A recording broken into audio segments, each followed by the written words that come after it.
Captain Park stood on the observation deck, watching the alien ship. It was huge and black, with swirling patterns that seemed to move. Earth's first alien contact was about to happen. "They want to come aboard," said Lieutenant Kim calmly. "Let them," Park answered, fixing his uniform. He wanted humans to make a good first impression. The aliens called themselves the Galactic Confederation. They had 17 different species and had been in space for thousands of years. Their speaker, Talon, was tall and thin. He looked at the humans with curiosity. "You are smaller than we thought," Talon said, standing much taller than Park. "Your bodies seem weak compared to ours." Admiral Lee smiled. "We may be small, but we survived on a planet that tried to kill us many ways. We adapt well." The Confederation let Earth join, but only as a junior member. They seemed more interested in studying humans than respecting them. Later, recordings showed some aliens calling humans clever pets in private meetings. Ambassador Cho was the only one who saw danger coming. When two Confederation species were fighting, she found a solution that made both happy. The aliens had been trying to solve this problem for decades. "Maybe these humans know something we don't," Talon told his boss later. "Their minds work differently." In a dark corner of the big meeting hall, 3 older alien leaders whispered about the new humans.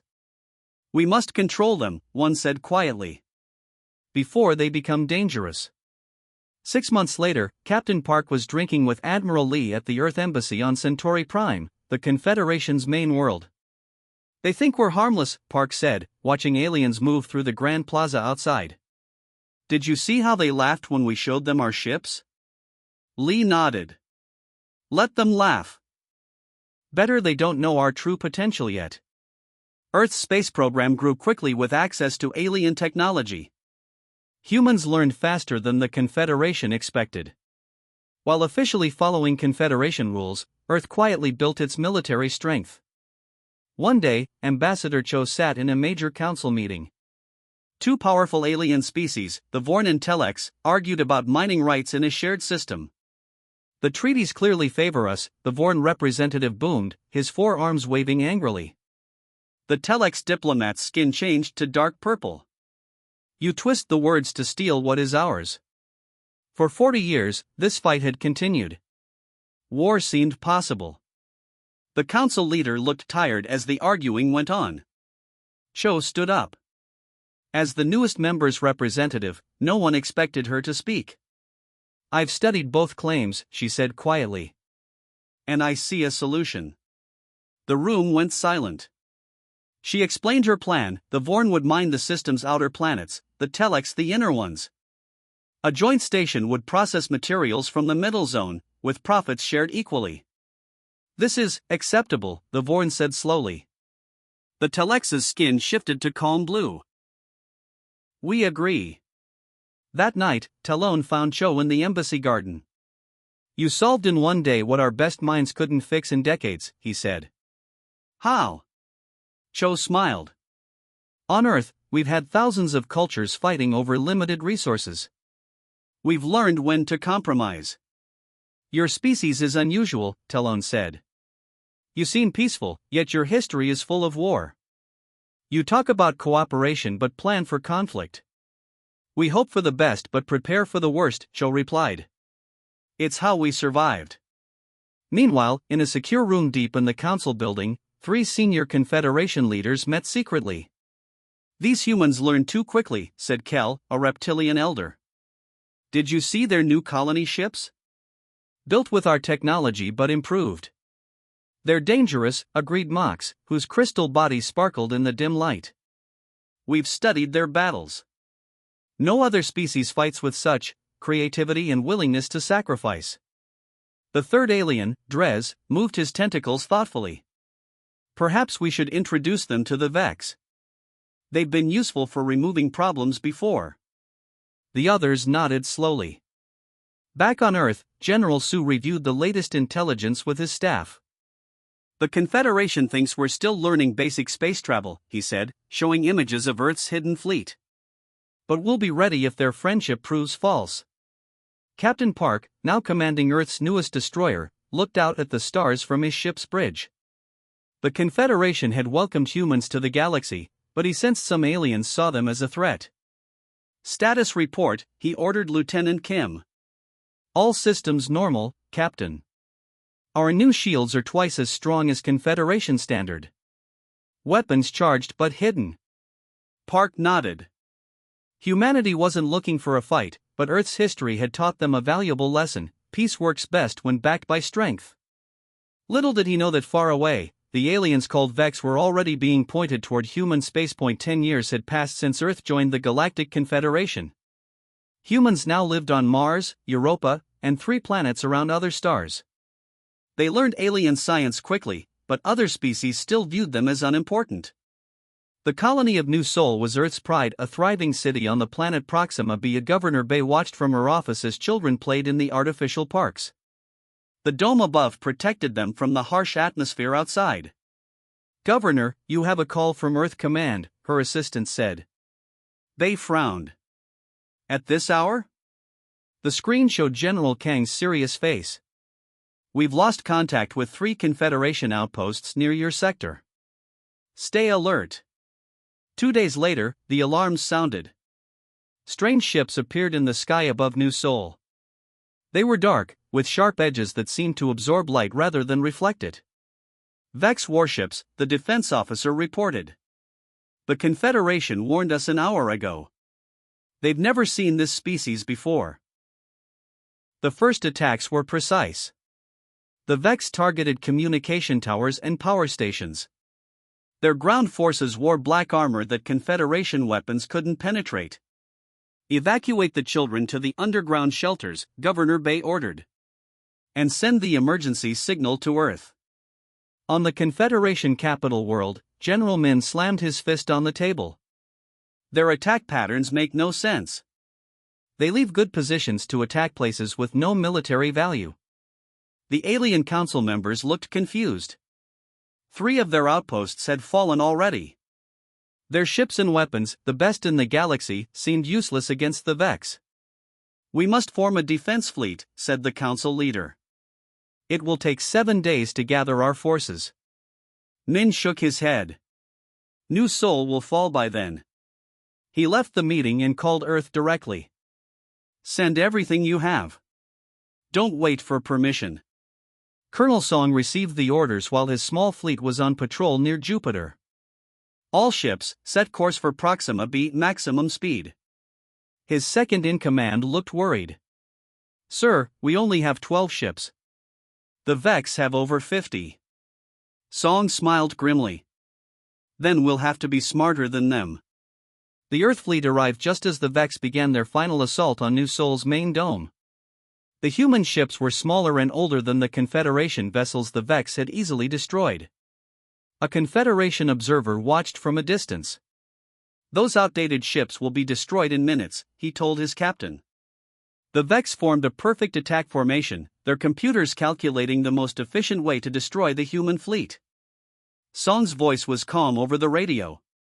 "All units execute Operation Thunderstorm. Authorization code Hongul 77. Suddenly, the Earth ships broke formation in ways that made no sense. They flew directly toward Vex weapons. Some ships turned off their shields. Others flew so close to each other they almost crashed.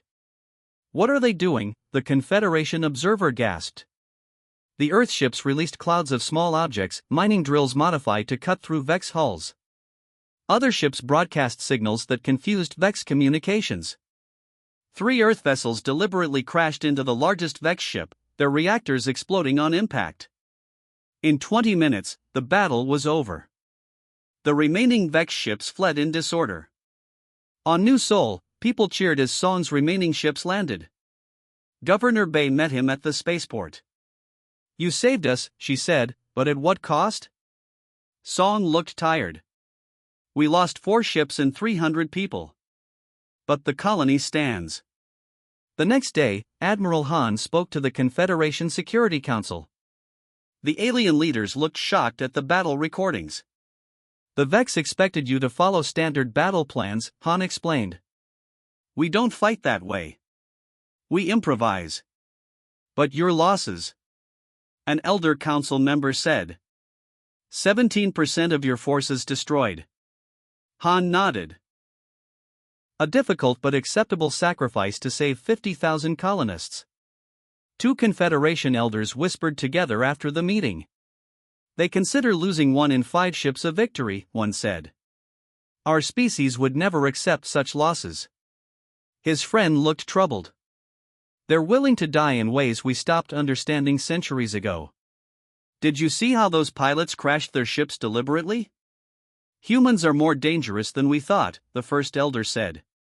Perhaps those who warned about them were right. Meanwhile, in a secure room, General Min reviewed the battle data with Colonel Song and Admiral Han. The Vex knew exactly how to counter Confederation weapons, Min said. Almost like they were designed for it. Han nodded slowly. And they appeared just when humanity was gaining respect in the Confederation. You think this is not a coincidence? Song asked. I think, Han said carefully, that some in the Confederation may see us as a threat. And others may use that fear. He pointed to a star map showing Vex attack patterns. They attacked Confederation outposts first, but their main target was clearly New Sol. They wanted to hurt us specifically. Then we need to be ready, Min said. If they come again, they'll find Earth is not an easy target.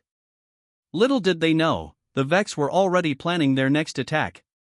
And somewhere in the Confederation's highest levels, someone was watching how humans fought with great interest. In the underground labs beneath Mount Pictou, Dr. Sun hadn't slept for 3 days.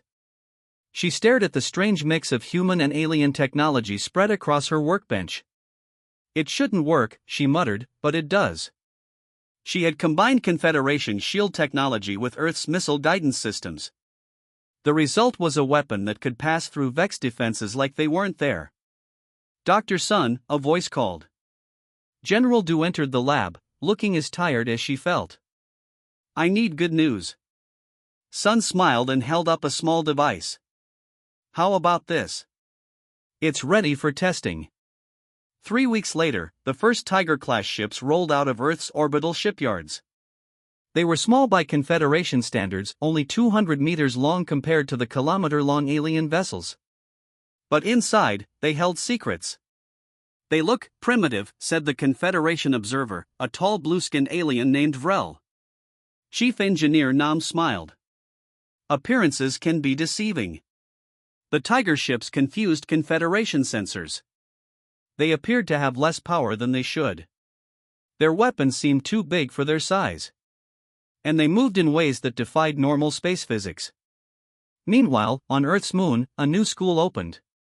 The Joint Species Military Academy welcomed officers from across the galaxy. Most came because their governments ordered them to learn from the only species that had defeated the Vex. Commander Bay walked among her alien students in the main hall. Many towered over her, but they all listened carefully. Today we study asymmetric response, she said, activating a holographic display. It showed Earth's victory at New Sol. When your enemy is stronger, don't fight on their terms. A tall insectoid officer raised a limb. But Confederation doctrine says superior force should always prevail. They smiled. And how has that worked against the Vex? The alien lowered its limb. Humans have fought each other for thousands of years, they continued. Often, the smaller force defeated the larger one. Not through strength, but through surprise, psychology, and changing the rules. The aliens took notes, many looking uncertain. These ideas went against centuries of their military thinking. Across Confederation space, the Vex continued their attacks. 6 major battles, 6 Confederation defeats. Thousands dead. Planets lost. In a grand meeting hall on Centauri Prime, the Confederation High Command gathered. The mood was dark. We must request Earth's assistance, said Admiral Trell, though the words clearly pained him. Another commander objected. Their fleet is tiny. They have only 30 combat-ready vessels. 30 vessels that have never lost to the Vex, Trell replied. When Admiral Ryu arrived with Earth's fleet, the Confederation commanders looked unimpressed. His ships were small, showing signs of battle damage that had been repaired. The Confederation commander, a massive reptilian named Grex, looked down at Ryu. Your vessels will support our main force. Ryu's face showed no emotion. With respect, we'll be taking point position. Your ships will provide supporting fire on my mark. Grex's scales darkened with anger. You dare to give orders to the Confederation fleet? I dare to win, Ryu said simply. You've lost 6 battles. We've won 3. Choose, your pride or your people's lives? 2 days later, they faced the Vex at Rigel star system. The Confederation had deployed 200 ships. Earth had 30. The Vex armada numbered over 150 vessels. This is suicide, muttered a Confederation officer as Earth's ships moved ahead of their line. Ryu's voice came over the communication system. All Earth vessels, execute formation Hydra. Confederation ships, hold position until my signal. The small Earth fleet spread out in a pattern that made no sense to Confederation tacticians. They seemed to be offering themselves as easy targets. The Vex attacked immediately, focusing fire on the apparently vulnerable human ships. But something strange happened. Some shots passed through Earth vessels like they weren't there. Others hit but did minimal damage. Holograms and enhanced shields, Captain Yoon explained later. We created fake targets and protected our real ships. When the Vex committed to their attack pattern, Ryu gave the order. Now. Earth ships suddenly accelerated, moving into positions that the Vex had left unprotected. They fired weapons that didn't show on Confederation sensors until they detonated. The battle lasted just 3 hours. 70 Vex ships destroyed. 40 retreated. Earth lost 5 vessels. Afterward, Confederation analysts surrounded Captain Yoon, demanding explanations. How did you predict their movements with such accuracy? One asked. Yoon smiled. We didn't predict them. We baited them. Every species has psychological triggers that override tactical logic. We found theirs. What do you mean? Asked the confused analyst. The Vex always protect their left flank. Always. We don't know why, maybe it's where their commanders are positioned. But show them a weakness on their left, and they'll respond the same way every time. As Earth ships returned home for repairs, whispers spread through Confederation space. Did you see what the humans did at Rigel? They lost 5 ships and consider it a great victory. They fight like they have nothing to lose. In his private chambers, Admiral Trell reviewed the battle recordings again. These humans worried him. They were too good at war, too willing to sacrifice, too creative in dealing death. They saved us today, he told his aide. But I wonder if someday we'll regret teaching them our technology. Meanwhile, back on Luna, Commander Bay welcomed a new class of alien officers. Twice as many as before. All eager to learn how humans fight. The emergency alarms on Luminara woke everyone from sleep. Red lights flashed across the grand towers of the Confederation capital. In the central command center, panic spread as reports came in. 2,000 Vex ships just appeared, shouted a controller. They're in perfect attack formation. General Zim, the Confederation's supreme commander, stared at the display in shock. Never had so many Vex ships gathered in one place. His own defense fleet had only 500 vessels. Call for help, he ordered. All available ships to Luminara immediately. His aide looked up from the communication panel. Sir, the nearest battle group is 3 days away. On the screen, the Vex fleet moved closer to the planet. Millions of people would die if they broke through. Wait, said a young officer. Earth's 7th fleet is in the next system. They're doing training exercises. Zim hesitated. Asking humans for help would mean admitting Confederation forces couldn't protect their own capital. But there was no choice. Send the emergency signal, he ordered. Admiral Kong was watching his ships practice new formations when the message arrived. He read it quickly and stood up. All Earth vessels, this is Admiral Kong. Execute protocol Broken Arrow. We are now at war footing. The mood on the bridge changed instantly. Officers moved with quick purpose. Weapons systems came online. 67 ships against 2,000, his second-in-command said quietly. Khan nodded. Send the message to all captains, Operation Shadow Strike is active. Earth ships jumped to hyperspace. But instead of appearing in front of the Vex fleet as expected, they emerged behind it. Launch all fighters, Khan ordered. Deploy electronic warfare packages. What followed was unlike any battle the Confederation had seen. Earthships moved in patterns that seemed random but were perfectly coordinated. They targeted specific Vex vessels, not the biggest ones, but ships that didn't seem important. Why are they attacking those small support ships? A Confederation analyst asked, watching from Luminara's surface. On the Vex ships, strange things began to happen. Their targeting systems showed Earth vessels where none existed. Their weapons fired at empty space. Some Vex ships even began firing on each other. They've hacked our systems, a Vex commander hissed. How is this possible? Earth fighters flew suicide runs against Vex communication arrays. Earth ships broadcast weird sounds and images on Vex frequencies, things that seemed to disturb the Vex deeply.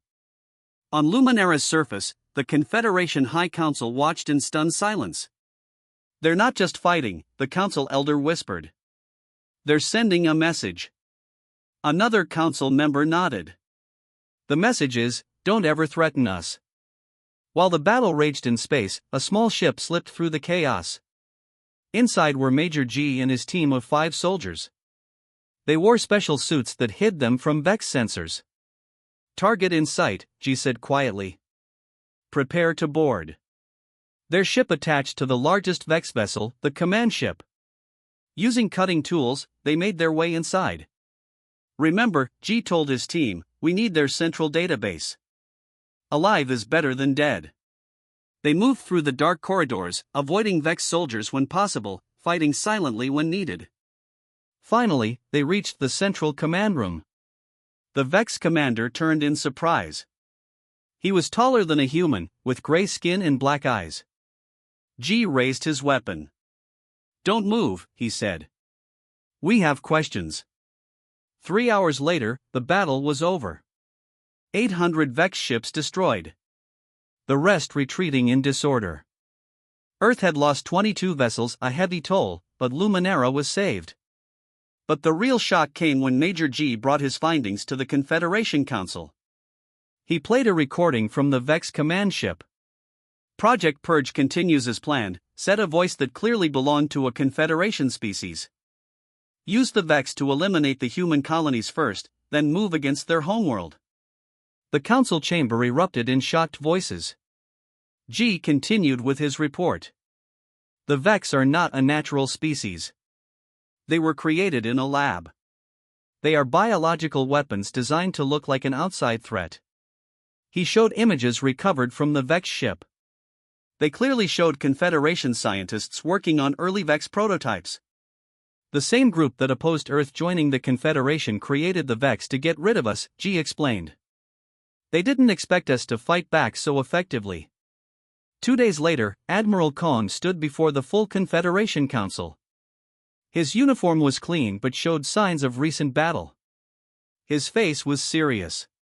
We know who is responsible for creating the Vex, he said. A group called the Purity Council, led by members from 3 of your oldest species. He paused, looking at each council member. Earth will lead the final offensive against those responsible. We request temporary command authority over all Confederation military assets in affected sectors.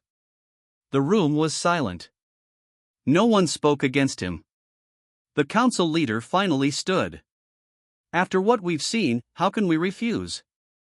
The authority is granted. As Kong left the chamber, a Confederation elder caught up with him. You could have let Luminara fall, the elder said quietly. Some wanted Earth to fail. Why save us? Kong looked at him seriously. Because that's not who we are. We fight hard, but we fight for the right reasons. The elder nodded slowly. The galaxy will never be the same after this. For better or worse, the era of human leadership has begun. Back on his flagship, Kong prepared orders for the coming offensive. Earth ships would lead the galaxy's combined forces against the creators of the Vex. Those who had tried to destroy humanity would learn a final lesson about underestimating Earth. 5 years had passed since the end of the Vex War. The galaxy was at peace, but it was a different kind of peace. Everyone called it Pax Terra, peace maintained by Earth's military strength. On the rebuilt streets of New Sol, people from 20 different species walked together. The colony had been almost destroyed during the war. Now it was a symbol of recovery and strength. Governor Bay, who had survived the first Vex attack, watched from her office window. An Earth Defense Force ship flew overhead, its hull gleaming in the sun. Such ships now patrolled trade routes across the galaxy. "Governor, your transport is ready," her assistant said. "The celebration starts in 1 hour." Today marked 10 years since the victory over the Vex and their creators. Leaders from across the galaxy were gathering to remember. In orbit above New Sol, Admiral Young stood on his flagship's observation deck. Below him, ships from 24 species had arrived for the celebration. Earth vessels moved among them, smaller but more advanced than any others. "Quite a view, isn't it?" Yang said to his young aide, Lieutenant Nam. "Yes, sir. Hard to believe we were once the newcomers." Yan nodded. 10 years ago, they thought we were weak. Now they send their officers to train with us." On the surface, the Grand Hall of New Sol was filled with alien diplomats. The Confederation had changed. After the war, it had reformed with Earth at its center. Human military advisors now served on countless worlds.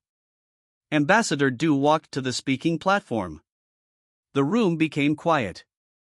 She had been a junior diplomat when the Vex first attacked. Now she represented Earth on the Confederation's highest council. "We never wanted to be warriors," she said, her voice reaching every corner of the silent hall. "But when threatened, humanity shows its true nature. We fought not just for ourselves but for all thinking beings in our galaxy." She spoke about the changes since the war. How Earth had hunted down every member of the Purity Council, the group that created the Vex. How human ships had brought aid to worlds damaged in the fighting. "Peace is not just the absence of war," Du continued. "It is building something better together." In the audience sat General Min, now old but still sharp. He remembered the early days when the Confederation looked down on humans. Now they looked to Earth for protection. Later, at the reception, aliens lined up to speak with Earth's leaders. Some brought gifts. Others sought military agreements. "They fear us," Min said quietly to Admiral Yang. "Is that good?" Yang watched an alien diplomat bow deeply to Ambassador Du. "Fear isn't ideal, but respect built on fear is better than no respect at all." Across the galaxy, things had changed in other ways too. Universities taught courses about human history and warfare. Alien doctors studied human medicine, amazed at how humans recovered from injuries. Professor Jun had written a famous book called The Human Contradiction. It discussed how humans could be both kind and terrible, creative and destructive. The book was read on hundreds of worlds. "Humans create beautiful music with the same hands that designed the deadliest weapons in our history," Jun had written. "They save lives and take them with equal skill." As the celebration continued, Captain Song took his ship on a patrol around New Sol. He had been a young officer during the first Vex attack. Now he commanded Earth's newest vessel. "Message from Confederation Security," his communications officer said. "They're tracking unusual signals near the outer systems." Song felt a familiar tension. "Send the information to Earth Command. Prepare for jump if needed." This was the new normal. Peace existed, but Earth remained watchful. That evening, Admiral Young stood with Ambassador Du on the observation deck above New Sol. Below them, aliens and humans celebrated together. "They're calling you the architect of Pax Terra," Yang told her. Du smiled. "Peace through strength. Not what I imagined when I became a diplomat." "Do you regret it?" Yang asked. She watched the celebration below. "No. Before the war, they called us clever pets. Now they call us allies. Our children will grow up in a safer galaxy. Lieutenant Nam approached them hesitantly. Admiral, may I ask a question? Go ahead. Do you think they still see us as a threat? Yang looked at the alien ships in orbit, their weapons systems inferior to Earth's latest designs. They should, he said quietly. That's what keeps the peace. Du nodded in agreement. Humans learned long ago, if you want peace, prepare for war. Far from New Sol, an Earth patrol ship detected something strange at the edge of known space. The captain sent a message to Earth Command, then prepared his ship for combat. Whatever might come from the darkness between stars, humanity would be ready. Earth had entered the galaxy as a curious newcomer.